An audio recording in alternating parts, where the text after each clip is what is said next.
Hello, friends. Welcome to the Tell It Like It Is podcast, and I'm your host, Alexi Bailey. Uh, I always get nervous when I'm by myself, believe it or not. Um, I have so many things to talk about.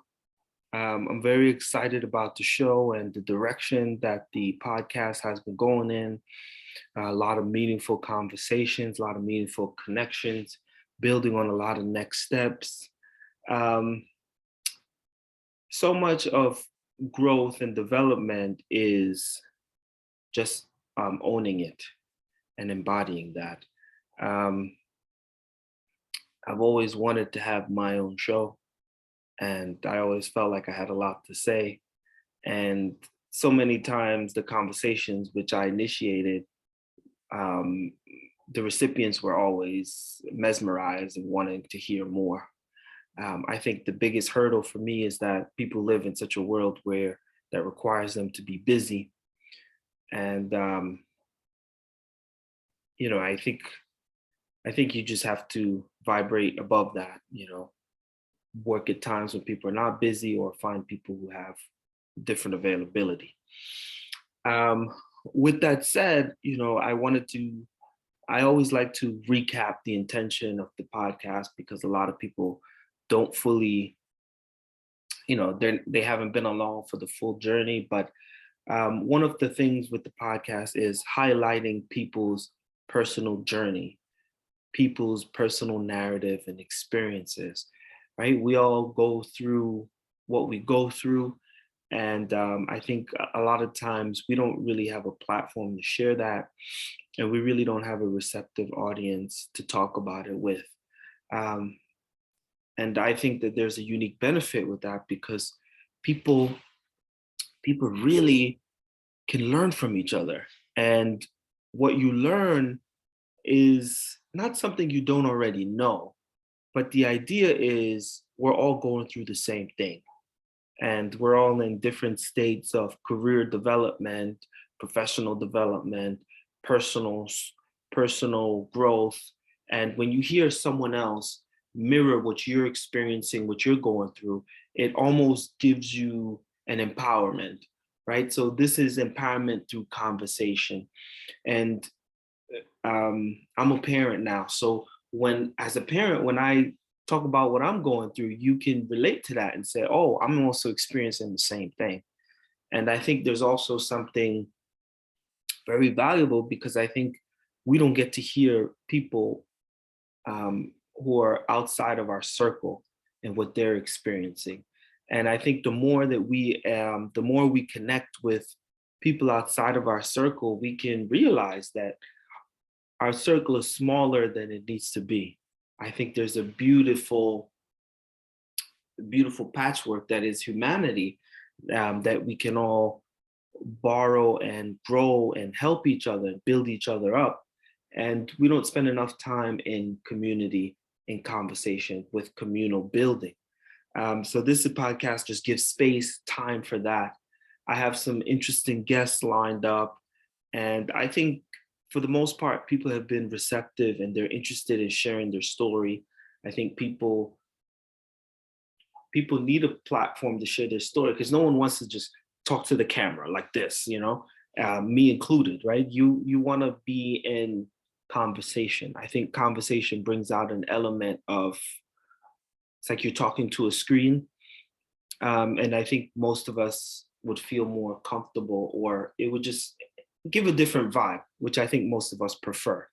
Um, so for me, I've always, sorry, I've always been a person who was insightful, and I always tried to find the introspection and the deeper meaning in behind things and trying to connect the dots. If you really listen to the podcast, if you really get into what the bulk of this conversation about, it's about connecting the dots, right? We're born, we have a childhood, we become adults, we need to support ourselves, so we start to work, and um, most of us are in that stage of our life now where we're working, right? And so I think the podcast really speaks to that group of people, right? It's not for kids and it's not for senior citizens. I mean, not directly. So it's really for someone who's working and processing, right? As a child, you were told, I need to work, I need to do this, I need to have a family, I need to have a spouse, I need to be a God-fearing person so I could be a good person, so I could go to heaven. And all of these kinds of things, we were all kind of given this package, like, this is how you do it. Go to school, get an education, and make your life, get a good job, get married, work, buy a house, and, whatever.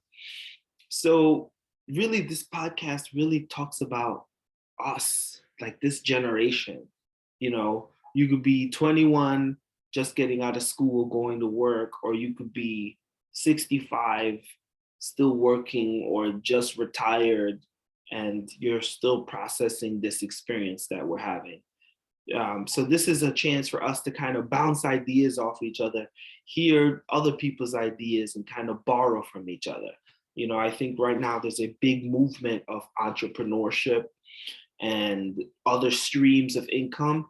And I really think that that's important. And I think that to keep money in the community, I think that's the key to a lot of the problems that we have, right? And again, as I have these conversations, there are themes that keep coming back up, right? There's this theme of people not feeling empowered not feeling empowered in the experience that they're having, right? So whether this is a Black person feeling ostracized by racism or systematic oppression, or a woman having to deal with misogynistic systems, or a young person having to deal with older conventionalities and them not having the freedom, entrepreneurship is a way for you to create more room for yourself to grow outside of that, and I think entrepreneurship is a way for us to connect with each other. And instead of just signing up to Amazon, you can now have a personal relationship with your local small business. So for me, one of the things that the podcast does is it gives people an outlet to say, hey guys, this is me, this is my small business. It gives introduction to people. This is my small business, connect with me, and this is what I'm doing, and this is why, right? When you have a small business, you're really organizing a community, and you're really building relationships where people can connect to you. That's a large part of what a small business is. It's about relationship building. So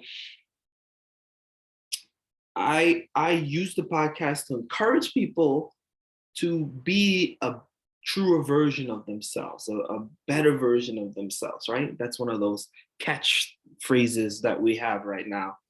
And that usually means self-care.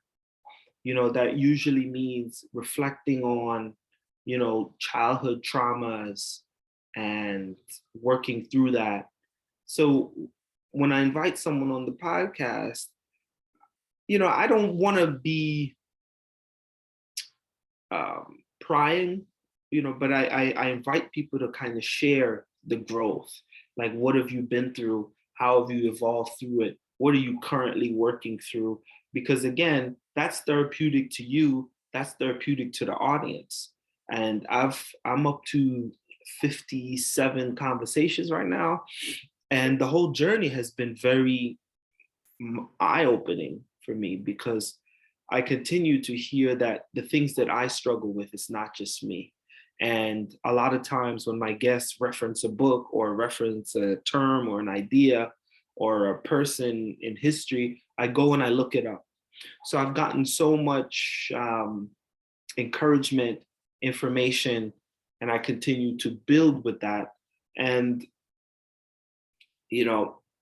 my ideal dream would be that to have the podcast grow and have a community following, and the community following would meet in person, and meet in person for the sake of connection, not so we can talk about the podcast, not so you can be a podcast guest, but just so that we can have communal ties.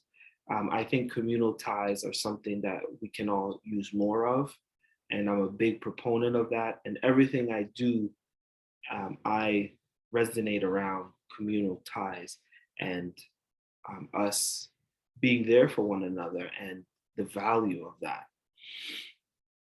So another aspect of the show is we continue to break down things that are happening in the world around us and how we process them. A lot of times, people are getting, like, for instance, the pandemic. People are getting news about the pandemic, and now your reality is shaped by the news that you're getting from the television, from the newspaper, from the people who are consuming these things. And now you kind of you get into an insulated bubble. And the reality is there's always the other side of the coin. Tell it like it is a chance for you to speak your truth, and hopefully have you be open enough to explore the other side of whatever it is your opinion is, whatever it is your experience is, and just be willing to dive into that. So yes, I had some things scheduled for today that didn't work out, and I really have been thinking a lot about where exactly I'm going and the work that I'm doing, and making sure that it aligns with my goals and my values. And to me, I think consciousness is something that's very important. I grew up in a Christian church, in a Christian home, with Christian values, and that impacted a lot of my life. And I think in a lot of ways it was good. And I have benefited from that, and I appreciate the community that I've gotten from that. But now being, retrospective and trying to process some of the deeper messages, I really try to be critical, right?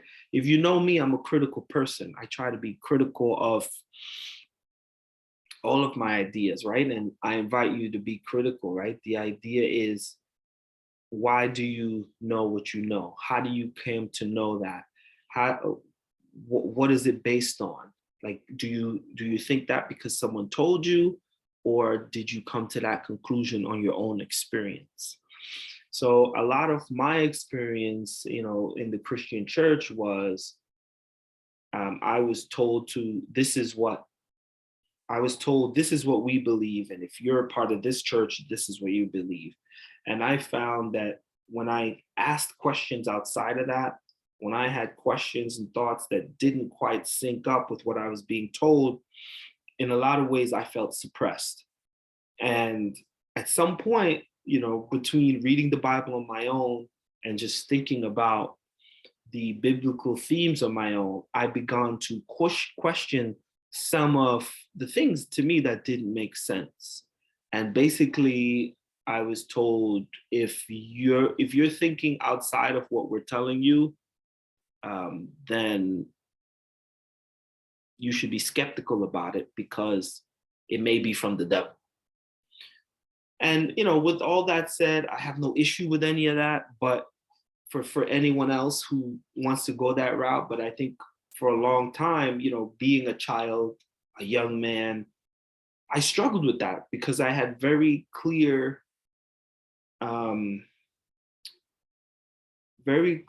impulses that were telling me this is what's right, this doesn't make sense. And I just felt like I was just told, like, you need to check that, if it's not directly in the Bible, You got to be skeptical of these thoughts that come to your mind. They could be whatever. So I say all of that to say that on my journey as a Christian, believing in Jesus, I've been through it, right? And I think most Christians have what you call doubt, right? For me, I don't think it was ever doubt that God made the universe and humanity and these things. I think I had some questions around the benevolence of God, meaning like God is a good God, right? But benevolent means good, right? So why would God let us struggle, and why would God let there be famine? And I think those kinds of thoughts are relatively common. So I had things like that. And to me, I always struggled with the idea that Jesus came from heaven, and why would God unleash the devil on us? And all of these things just kind of like, it just didn't make sense as like a practical God would do this. Why would you make human beings perfect and then put the fruit in the middle and then make them allow them to eat the fruit, which was going to cost them immense suffering? Like, it was like a setup. And if there's no blood, then there's death, and you have to die, and Jesus died, and you have to do this to make sure you have Jesus. And if you don't, it was a lot, and it just didn't flow smoothly. It didn't rationally make 100% sense for me. So I had done a lot of self-work to really process this. And here's the thing that I have to be completely honest. I haven't sat down and just read the Bible for myself, right? A lot of these things came from listening to sermons, listening to Bible stories, listening to, those kinds of things. So in a lot of ways, I felt I was very knowledgeable in the Bible, but in a lot of ways, I really wasn't, because I hadn't read it for myself. So still to this day, I'm still in the process of reading through it and getting acclimated with the Bible. I think in terms of my beliefs, I do think that the way that the Christian narrative is presented, the Protestant that I received specifically, what I experienced, it wasn't clear. It didn't make complete sense. Now that I've done a lot more research on my own, and I think I'll get into that on another episode and have my research ready and lay it out. Things like that Bible story where the devil came to God and said, "Let me do that to Job." Like, why would God allow that to be done to Job? Like, that kind of test, So at some point I began to, on my own, just get to the conclusion where I was like, all right, listen, you can't take everything in the Bible 100% literally. And I think that's when I started to have a break. I started to realize that not everything in the Bible was meant to be literal. And a lot of people around me was very, very literal. And they said, if you're not taking it literally, watch out, that's a problem. So again, I grew up with like my conservative mom, and in a church that Seventh-day Adventist, that was relatively conservative. And I realized that, for me, I think not only Christians can be connected to God, right? And I think for me, that was something that just really resonated. So the church said things like, listen, you have to believe in Jesus to go to heaven. And that was one of these things that they kind of used to villainize other religions or other people who were outside of Christianity. Say, oh, don't follow them. They're the heathens and they're not going to heaven and they're lost and we have the right religion. And to me, that just never sat right. The idea that if you don't claim Jesus, you can't go to heaven. And I always said, well, What about, those people before the Bible, or the people who never heard the Bible? It just, again, didn't make sense to me. So this kind of strictness and literalness of the Bible, saying all these people who are not going to heaven, it almost said like they were going to hell, almost said they were bad people, like if you don't believe in Jesus. So that caused me to kind of be apprehensive and a little cautious about everything that I heard in church and how strict it was, and the hypocritical judgments of people in church, and why people were skeptical about continuing their relationship with the church, and how many people were leaving the church, and the church being stuck in the old ways, right? And by the old ways, I mean that the church said things like dancing or contemporary music was not allowed, and that kind of music would cause dancing would cause impure thoughts and sin. And so all of this strictness to me just didn't feel right and make sense. And I think to tie this all in, right? Again, connecting the dots. I think a lot of that tradition that we got from Christianity is how we maneuver in the world now. That strictness, that don't ask questions, that this is what you need to do. And if you're not doing this, then you're damned. And these people are going to hell. So, they're not really humans anyway. So this kind of Christian interpretation of the Bible, I was always skeptical of that. And I think a lot of that carries over into our secular, politics, into our secular way of living, our way of seeing the world, the narratives that we have. So even though you stepped away from the church because of it, it still is a deciding factor in your life. And obviously, the world is what the world is. So you can't step away from the world in the sense that you have to go to work and you need people for X, Y, and Z. So you end up playing by those rules. So those kinds of rules are what has led us to, do what we've done to the Native Americans, do what we've done to African Americans, do what we continue to do to women, and the way we continue to treat foreign countries, and dropping bombs on them, and saying we're helping them, and putting trade agreements. Like, all of these things are like very serious things. Millions and millions of people are dying because of what we in America are participating in.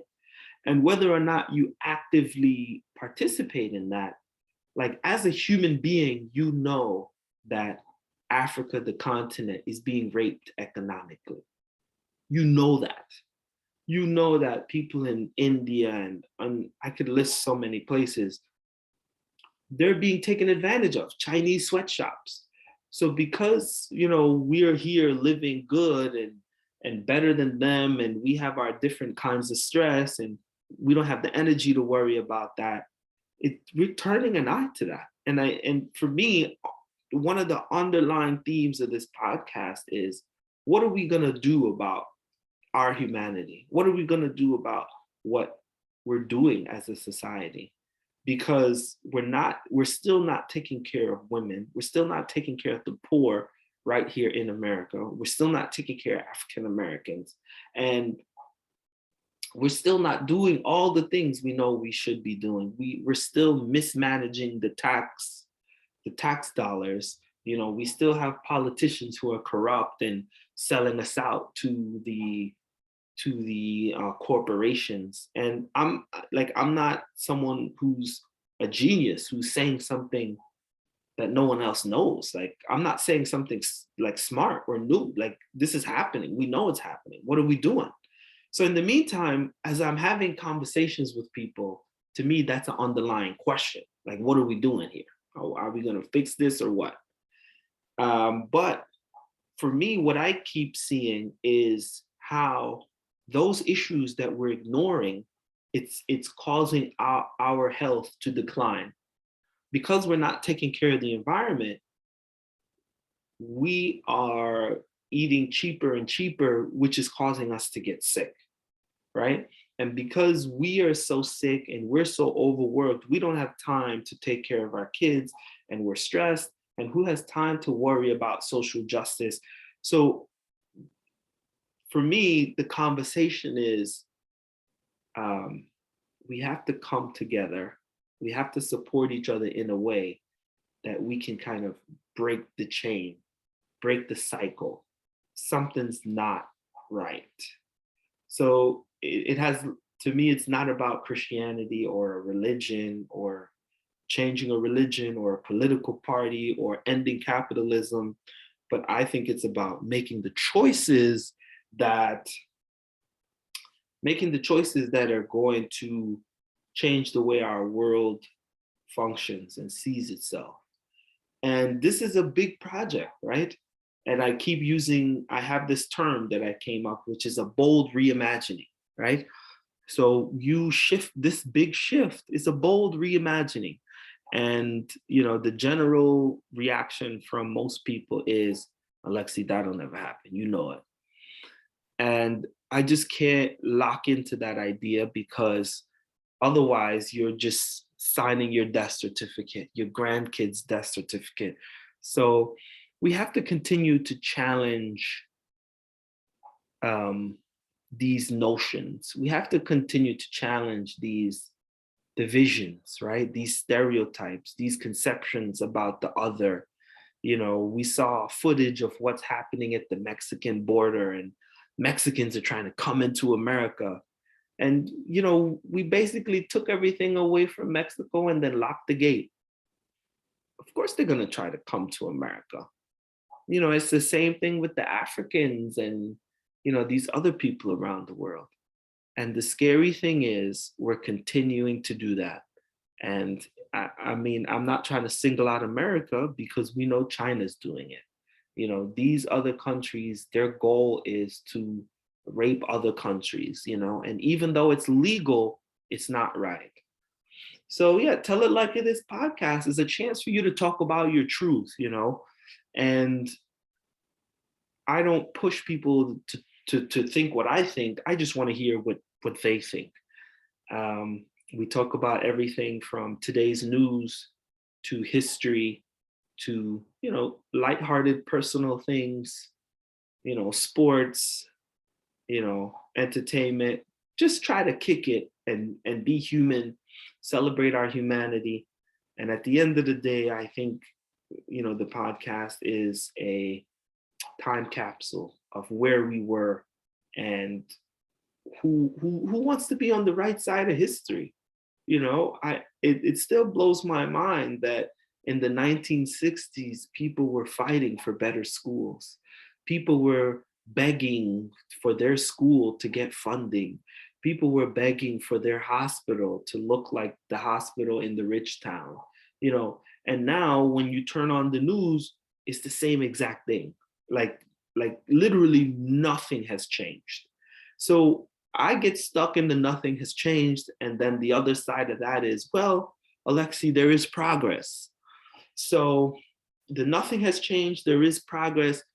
I love to just I try to be positive. I know a lot has changed, if you lynch a Black person publicly and people know who you are, you will go to jail. So things have gotten a lot better. I think things have gotten better for women. Like, I know things have gotten better, but I think when I say things haven't gotten better, I mean that we still have a lot of work to do, and the same issues are still there. It's not like we fixed some and now we have different issues. The same issues are still there. Sure, you can go to the same movie theaters, sure, you can use the same water fountain, but there's still hurdles for Black people, Black and brown people. I had some news stories.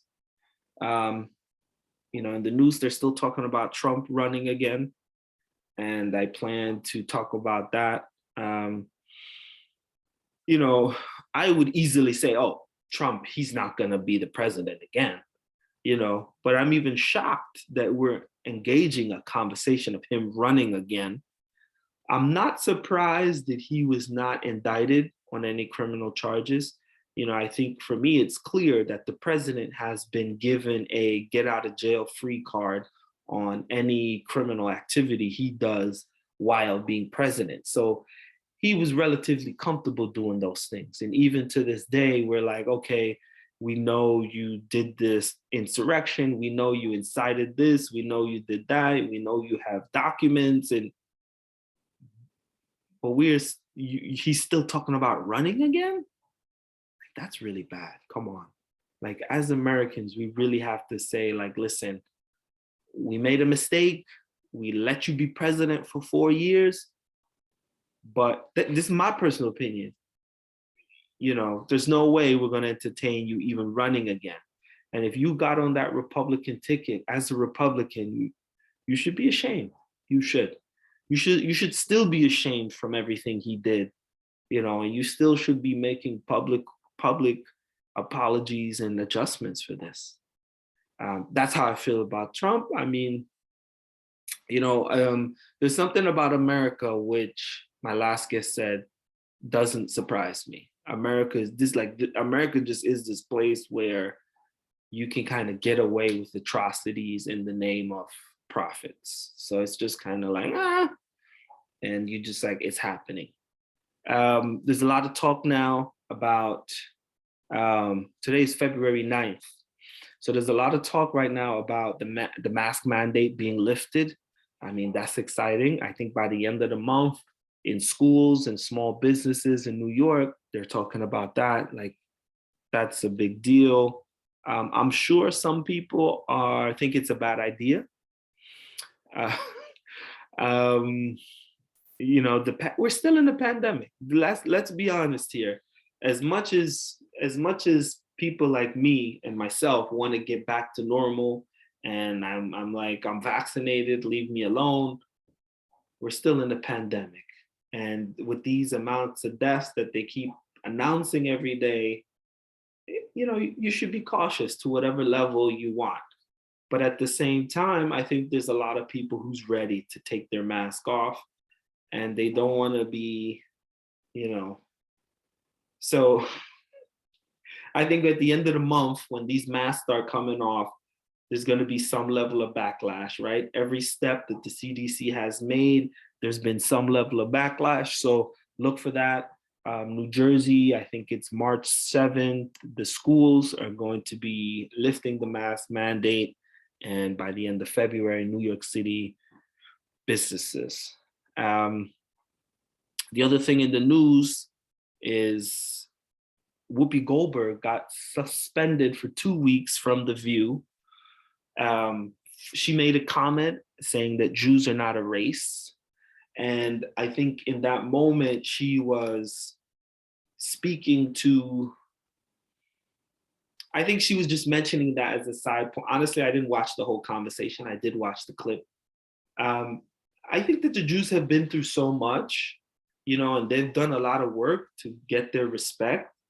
And the fact that, Whoopi can say that and get suspended, I think I'm glad that they have that amount of pull, and I think no one should say anything that's going to offend anyone. And I don't think she was trying to be offensive. I think she was trying to make some other point about Black people or something like that. And she was just trying to say, oh, they're not a race, but by the way, they did go through, but so she just meant she got, you have to be very careful. If you ask me, I think as a Black person, African American, I look at the Jews as a role model for what a minority should aspire to in terms of working together, carrying themselves, a way to carry themselves, and pull yourself up by your bootstraps. I'm sorry to use that term. I know it triggers people, but do the work. I think behind all that, something that I always mention that scares me is that I feel that if we were to be on a path doing what people like the Jews and what the Jews done, we end up getting people like Trump who start saying racist things like "Make America Great Again," and start making these kind of references. And I think Black people are afraid to just be themselves and be free, and to just we're still not sure that America is going to protect us, and the fact that we had Trump for 4 years, I think a lot of I can, speaking for myself, I think I took that as a sign, is like, yeah, that you know we're willing to let the hate continue. So a lot of Black people are not quick to go to an all Black rally, an all Black movement, or Black Lives Matter. We're not quick to jump into that because we still have a white employer. We still have, we still count on whites for our support. So we're very cautious and we tread lightly when it comes to Black unity and Black empowerment. And if you ask me, Alexi, what do you want to see? I want to see whites continue to step up and step up more in a bold way, really owning that, we want you to be free. We want you to be safe. And they are doing it. So I'm not trying to knock them, but a lot of us still don't feel safe, right? And when you have Trump and the tiki torches and, we still not sure, and I think most Black people would agree with me. We still not sure. We don't really trust y'all. So yes, I really have to say that, you can disagree if you want. That's just what I'm feeling right now. That's my experience. And I think, Whoopi came back quick with the apology. I think that's a learning, I think we all should have that pull. I think if anyone says anything, yeah, that should happen. Now, the flip side to that is Joe Rogan, he had that compilation video get put out about him using the N-word. And did he get suspended for 2 weeks? No. So we're still not where the Jews are, right? If Joe Rogan had said, like, if Joe Rogan did what Whoopi did, Spotify would have did more. So it's clear that Blacks don't have the respect that Jews have at this moment. And with that said, he's responding, for anyone who doesn't know, Joe Rogan has a podcast, and basically he had a lot of people who said things about the pandemic that some people said were not factual or one-sided. And he got under heavy attack, right? Neil Diamond pulled his music from Spotify. A lot of people have been reaching out to Spotify, asking them to do more. And Spotify has stood with him the same way Netflix stood with Dave Chappelle, when his special came out. I'm all for free speech. So, the Joe Rogan issue really was just about, transparency, not spreading misinformation. It wasn't about silencing, and he owned it. He said, I'm going to do a better job. I want to do a better job of covering both sides, right? There's two sides to every story and the truth. So tell it like it is. Don't just tell one side. And I think he acknowledged, he did. I know he did acknowledge in an apology that that he can make a better effort. So I think a lot of, I don't know who said what, but for the most part, I acknowledged that he said that. And I was like, okay, he's going to do better. So then out of nowhere, this video came out. So on his podcast, he's used the N-word a number of times and made jokes about Black people and stuff like that. So they made a compilation video and then they released it. So the interesting thing is, I don't think white people should be saying the N-word, right? Let me just say that. So Joe Rogan, if I knew you, I would have been told you that long before this happened. But the interesting thing to me was that, people knew Joe Rogan had used the N-word, and it seems like he wasn't being racist, but N-word is a word that you just don't use, right? And he somehow convinced himself that he could use it, or he did. He just point out did. So the point is, he used it. They released the video, and I think that because Spotify wasn't doing enough, they released this video to say, "Look at this guy, Joe Rogan," and I think that hurt Spotify even more, but still, they're still standing with him, right? Still not suspended. He did pull those episodes, so more power to that. Was I offended by the videos? Was I offended by the fact that he used the N-word? I don't think he should have, but personally, it didn't offend me. Like I keep saying, white people have their ways, and this is America. And unfortunately, they've conquered America, and now they walk around with big guns like we do whatever we want. So sometimes as a Black person, you got to eat it. There's Black people been on his show. I don't know if they know he used the word or not, but my point is, Black people kind of just got to eat it, like, oh, he said that. Damn, well, I still want to be on his show because he has an audience. He's going to pay me or X, Y, and Z. I still got to hustle, and that's the sad point of where we are. Black people didn't boycott Joe Rogan show. This was kind of like a cancel culture kind of thing. So, I Googled his net worth. He's worth 100 million, making 100K per episode, something like that. And this is where we're at, the big fish, Joe Rogan, can use the N-word. And honestly, I hadn't planned on connecting Whoopi and Joe Rogan, but yeah, you say the wrong thing about Jews, you're gonna sit. You say the N-word, they'll let it slide. So I think I'll end on that and really let you guys reflect on that. And, let me know what you think. My podcast runs long, and, I just I don't want to leave anything out. I could do more, but I try to cover it all, and if you rock with me, then but little by little, we'll get there. Thank you for joining me today. This is the Tell It Like It Is podcast, and I'm your host, Alexi Bailey.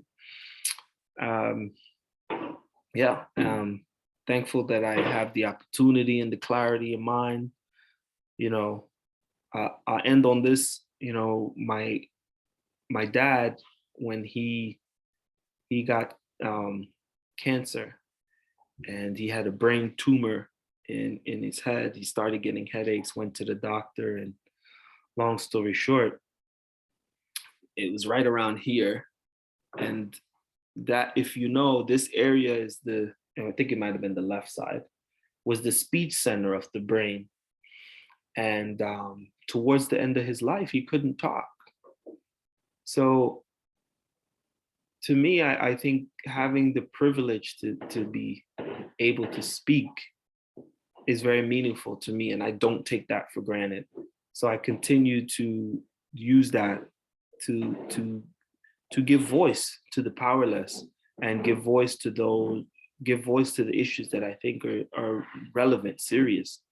And that's a part of why I do what I do. I think my grandkids need to know this. They need to know about what was happening in February 9th, 22, and who I was what I had to say, and not just me, but what our generation is dealing with.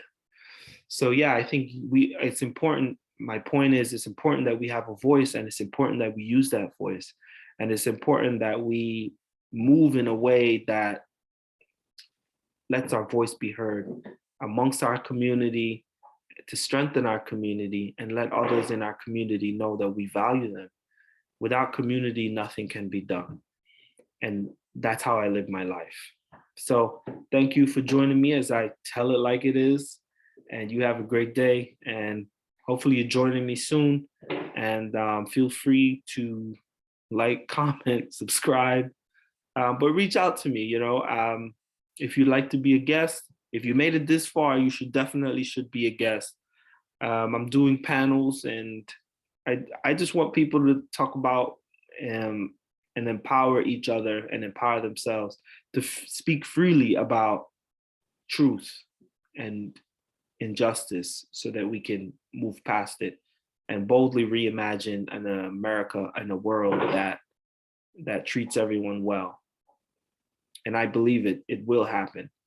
I do have faith in that. Thanks again. Have a great day.